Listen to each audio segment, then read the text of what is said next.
What happens to a house where people stop listening to each other?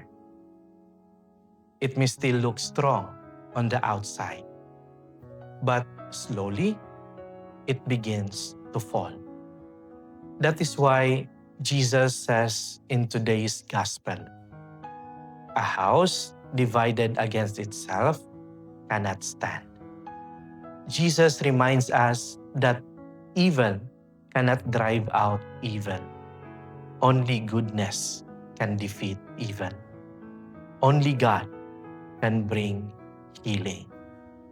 But here is the real question.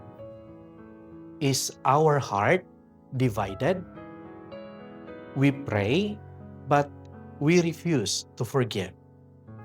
We ask for peace, but we hold on to anger. And a divided heart will always feel tired.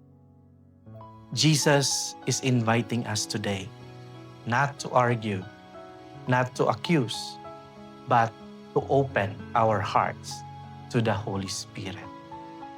Because when our hearts are united with Christ, our lives stand strong and we become instruments of healing, not division.